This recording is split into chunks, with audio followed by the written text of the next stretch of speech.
नमस्कार, आप देख रहे हैं आज तक। आपके साथ मैं हूं सईद अंसारी।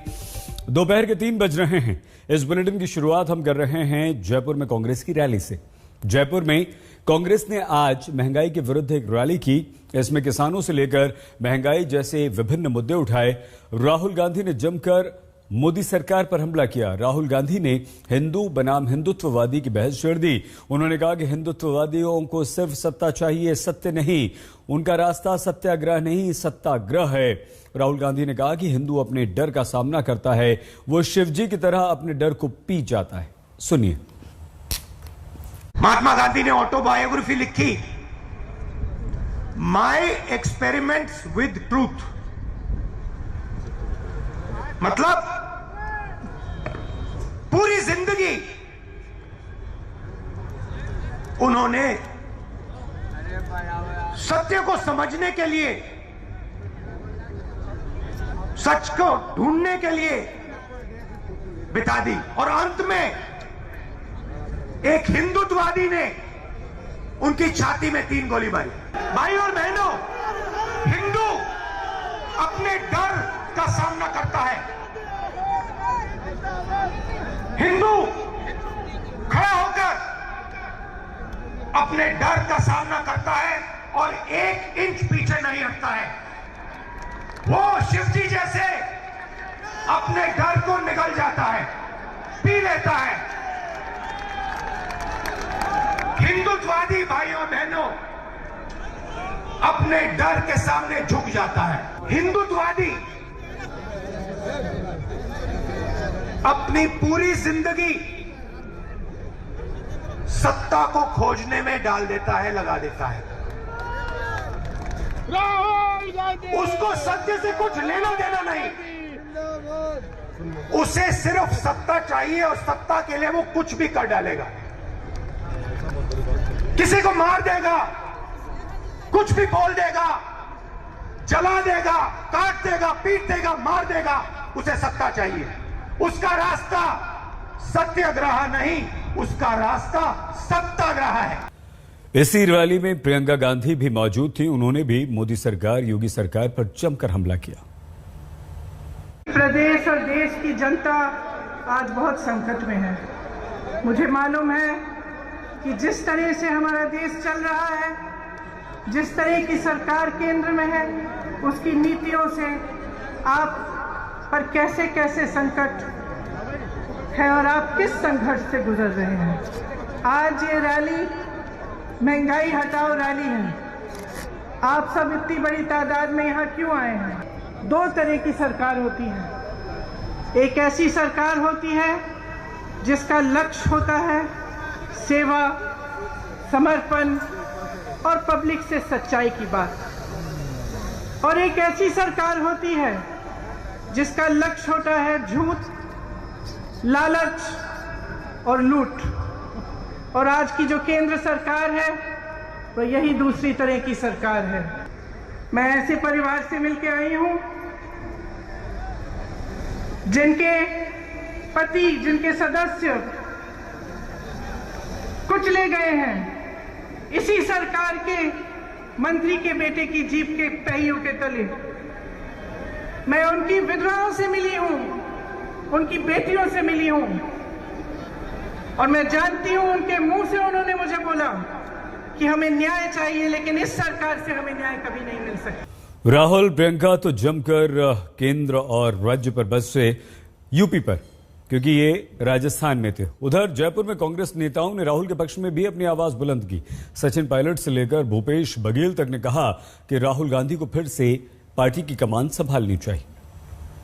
रैली प्रदेश की नहीं है, देश की रैली है और लाखों कार्यकर्ता पूरे संपूर्ण राजस्थान के अलावा देश भर से आएंगे और एक मैसेज लेकर जाएंगे यहाँ से कि जिस तरह हमने और किसानों ने मिलकर भाजपा को मजबूर किया कि वो कृषि कानून वापस ले ले, इसी प्रकार इस दबाव बनाएंगे ताकि जो आज महंगाई आसमान छू रही है उस पर काबू लाने का काम केंद्र सरकार करे और जनता के आक्रोश और जनता के हुक्म के सामने भाजपा को झुकना पड़ेगा। ये संकल्प आज हम लोग लगवाएंगे। पब्लिक के इश्यूज हम लोग उठा रहे हैं, चाहे वो चीन का आक्रमण हो, चाहे कोरोना काल का संकट हो, महंगाई हो, भुखमरी हो, जासूसी के जो प्रकरण सामने आए। हमारा मुद्दा पब्लिक के इश्यूज उठाना है और राहुल गांधी जी ने इस काम को संसद के अंदर किया, संसद के बाहर किया। इसको कोई झुटा नहीं सकता। विपक्ष के बाकी नेता भी अपना काम कर रहे हैं, लेकिन राष्ट्रीय स्तर पर जो जवाबदेही तय करने का, जो अकाउंटेबिलिटी सेट करने का काम राहुल गांधी जी कर रहे हैं, उसको कोई झुठला नहीं सकता है। लेकिन आज का हमारा जो दोष है वो केंद्र सरकार को ये जताने का है कि जनता आज इस मुद्दे से जुड़ गई कांग्रेस के साथ और महंगाई को उनको कम करना पड़ेगा। केंद्र सरकार के गलत नीतियों के कारण से पूरे देश है वो महंगाई के चपेट में आ गया है। चाहे वो नोटबंदी हो, चाहे जीएसटी हो, चाहे जिस प्रकार से कोरोना काल में भारत सरकार ने जो उल्टे सीधे कदम उठाए, उसका खामियाजा पूरे देश को भुगतना पड़ रहा है। और उसके विरोध में एआईसीसी ने पूरे देश भर के नेता भी आ रहे हैं, कार्यकर्ता आ रहे हैं और महंगाई के खिलाफ ये रैली आयोजित की। साथ साथ एक और जो हम बड़ी चीज देख रहे हैं वो है कि पूरे जगह पे राहुल गांधी के पोस्टर है, बहुत सारे नेता हैं। आप भी बार बार कह चुके हैं कि राहुल गांधी को अब कांग्रेस पार्टी को लीड करना चाहिए, क्या कहना चाहेंगे इसमें? हाँ, हमारे नेता हैं, अब वो एक प्रक्रिया है, अब चुनाव प्रक्रिया शुरू हो गया संगठन के, और मैं समझता हूँ कि बहुत जल्दी हम सबके भावनाओं का सम्मान करते हुए अध्यक्ष पद स्वीकार करेंगे। कांग्रेस उधर जयपुर में कांग्रेसी नेताओं ने केंद्र और यूपी सरकार पर हमला बोला तो एटा में जेपी नड्डा, बीजेपी अध्यक्ष और मुख्यमंत्री योगी आदित्यनाथ ने कांग्रेसियों पर और अखिलेश पर जमकर वार किया। जिन्ना गन्ना की बहस के बहाने दोनों नेताओं ने पिछली सरकार पर यूपी में करारा वार किया। विपक्ष परेशान है, जो माफिया पहले गरीबों की संपत्तियों पर कब्जा करते थे, जो माफिया पहले बाल बेटियों की सुरक्षा पर डकैती डालते थे, जो माफिया पहले व्यापारियों का अपहरण करते थे, जो माफिया पहले विकास कार्यों को पूरी तरह हड़प जाते थे, कल आप डबल इंजन में डबल ले रहे हो, डबल। ये परिवर्तन है, ये फर्क साफ है। सोच ईमानदार है, काम दमदार है, तो हमको समझना चाहिए मित्रों। लेकिन जब मैं ये सारी बातें आपसे चर्चा करता हूं तो मुझे दुख के साथ कहना पड़ता है कि हम गन्ना की बात करते हैं, उनके मुंह से छिन्ना निकलता है। यही खाद्यान्न पहले खाद्यान्न माफियाओं के पास चला जाता था और उनके माध्यम से मार्केट में बिक जाता था, गरीब टकटकी लगाई देखता रह जाता था। माफिया हावी थे, गरीब के हक पर डकैती डालने का कार्य करते थे, और आज माफिया हावी नहीं, आज पुलिस माफिया पर हावी है और माफिया अपनी जान बचाने के लिए मारे फिर रहा है। कि मुझे उन लोगों से और उन पार्टियों से खतरा दिखता है, और मुझे नहीं, देश के प्रदेश को खतरा दिखता है, जो वोट की खातिर, कुर्सी की खातिर, कुर्सी पाने के लिए सरदार पटेल लौह पुरुष, जिसने 567 राज्यों को एकत्र करके ये भारत देश बनाया, उनके साथ मुकाबला करने के लिए कहा पटेल, और उनके मुंह से पटेल का नाम नहीं निकलता, जिन्ना का जिन निकल जाता है। उधर कैराना में आज किसान यूनियन की पंचायत हुई। आंदोलन खत्म करने के बाद किसानों की ये पहली महापंचायत। इसमें राकेश टिकैत ने कहा कि पश्चिमी उत्तर प्रदेश में हिंदुओं और मुसलमानों के बीच खाई या दरार पैदा करने का जो प्रयास किया गया था, लेकिन भारतीय किसान यूनियन ने इस दरार, इस खाई को पाट दिया है। टिकैत साहब, ये जो लड़ाई आपने लड़ी 378 दिन की, इसके बाद जब आप वापस आए हैं तो आप जीत में क्या क्या लेके आए? आपने कल कहा था कि जीत का कुछ लेके वापस आना, लाठी ले जाओ, डंडा ले जाओ, झंडा ले जाओ। आप लोग क्या लेकर के आए हैं? हम तो वहां से विचार लेकर आए, यादें लेकर आए, और वहां से हम नहीं, लाखों करोड़ों आदमी इस आंदोलन से वैचारिक रूप से जुड़ा। ये दुनिया की वैचारिक क्रांति थी। वहां से वो 1 साल की ट्रेनिंग लेके लोग आए। ये जब अपने क्षेत्र में जाएंगे तो अपनी भाषा में अपनी बात कहने का ये विचार और जज्बा लेकर आए। अब अपनी बात अपनी भाषा में ये लोग कह सकते हैं सरकारों के सामने, वो लेकर। जिस तरह से बिल लाए गए और जिस तरह से सरकार 1 साल से ऊपर अड़ी रही, तो एक नाराजगी भी लेके आए हैं केंद्र सरकार के खिलाफ। भाई 1 साल लोग को रहेगा, नाराजगी तो रहेगी, वो धीरे धीरे कम होगी। वे कुछ काम करेंगे, कम हो जाएगी। काम करना चाहिए उनको। ठीक है साहब, एक सवाल और ये भी है कि आपके इस एजिटेशन ने एक बहुत बड़ी चीज़ जो हमने देखा यहाँ खड़े होकर के कि अचीव कर ली कि 3 चुनावों में हमने लगातार देखा था कि यहाँ के जो हिंदू और मुसलमान इनमें विभाजन आ गया था। आज आपके मंच पे मैं देख रहा हूँ कि उसके कारण बहुत सारे हिंदू और मुसलमान भाई सब इकट्ठे बैठे हुए हैं। वो सरकारी विभाजन था, इनमें तो विभाजन था नहीं। अब वो सरकारी विभाजन नहीं होगा, अब सरकारी विभाजन नहीं होगा देश में, यानी किसी पॉलिटिकल पार्टी के कारण विभाजन नहीं होगा। सरकारी विभाजन नहीं होगा देश में। अब सरकारी विभाजन था और वो विभाजन सरकारी विभाजन अब नहीं होगा। यानी आप कह रहे हैं कि जो पॉलिटिकल पार्टियों ने पिछले 3 चुनावों में विभाजन किया था वो नहीं कर पाएंगे, वो नहीं होगा। नहीं होगा। ऐसा क्या कारण क्या हुआ?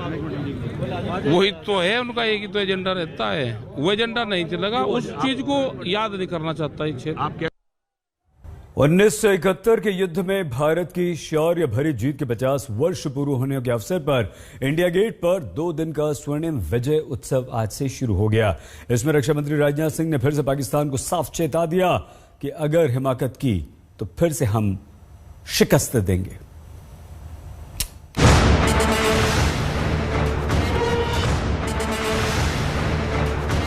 उन्नीस 1971 में पाकिस्तान को जो करारी शिकस्त भारत ने दी और एक अलग मुल्क बांग्लादेश का जन्म हुआ, उसकी सुनहरी यादें रह रहकर हमें अपनी सेना के शौर्य की याद दिला देती हैं। वो जीत जो भारत के जज्बे की जीती जागती मिसाल है, और जब इस जीत के 50 साल हो गए हों तो मौका खास होता है। 71 की जीत के मौके पर देश के रक्षा मंत्री ने एक बार फिर से पाकिस्तान को खरी खरी सुनाई। बिना किसी लाग लपेट के रक्षा मंत्री ने कहा कि सीधी लड़ाई में भी शिकस्त दी है और परोक्ष लड़ाई में भी मात देंगे। साथियों, आतंकवाद और अन्य विरोधी भारत गतिविधियों को बढ़ावा देकर पाकिस्तान भारत को तोड़ना चाहता है, मगर भारतीय सेनाओं ने 1971 में उसके मंसूबों को नाकाम किया था और अब आतंकवाद को भी जड़ से खत्म करने की दिशा में हमारी बहादुर सेना के जवानों के द्वारा यह काम चल रहा है। हम प्रत्यक्ष युद्ध में जीत दर्ज कर चुके हैं, परोक्ष युद्ध में हमारी ही विजय होगी, ऐसा मेरा पक्का विश्वास है। इंडिया गेट पर 2 दिन का स्वर्णिम विजय उत्सव मना तो एक बार फिर देश के एक सपूत सीडीएस बिपिन रावत की यादें ताजा हो गई। जनरल रावत ने सिर्फ 5 रोज पहले 7 दिसंबर को स्वर्णिम विजय पर्व के लिए खास तौर पर एक वीडियो संदेश रिकॉर्ड किया था। काल के क्रूर हाथों ने देश के इस महान सेनापति को तो छीन लिया, लेकिन उनका ये संदेश उनके जज्बे की याद दिलाता है। स्वर्णिम विजय पर्व के अवसर पर मैं भारतीय सेना की सभी बहादुर जवानों को हार्दिक शुभकामनाएं देता हूं। भारतीय सेना की 1971 की लड़ाई में जीत की 50वीं वर्षगांठ को हम विजय पर्व के तौर पर मना रहे हैं। मैं इस पावन पर्व पर सशस्त्र सेनाओं के वीर जवानों को याद करते हुए उनके बलिदान को श्रद्धांजलि अर्पित करता हूं। 12 से 14 दिसंबर तक इंडिया गेट पर विभिन्न प्रकार के कार्यक्रमों का आयोजन किया जा रहा है। यह बड़े सौभाग्य की बात है कि विजय पर्व अमर जवान ज्योति की लौ की छाव में आयोजित किया जा रहा है, जो कि हमारे वीर शहीदों की याद में स्थापित की गई थी। हम सभी देशवासियों को इस विजय पर्व के जश्न में सम्मिलित होने के लिए आमंत्रित करते हैं। अपनी सेनाओं पर है हमें गर्व, आओ मिलकर मनाएं विजय पर्व। जय हिंद। 71 की जीत के मौके पर राजनाथ सिंह ने भी भावुक होकर जनरल रावत को याद किया। ये याद लाजमी है क्योंकि जनरल रावत जैसे रणबांकुरों की बदौलत ही देश की सरहदें महफूज रहती हैं और दुश्मन को मिलता है करारा जवाब। ब्यूरो रिपोर्ट आज तक।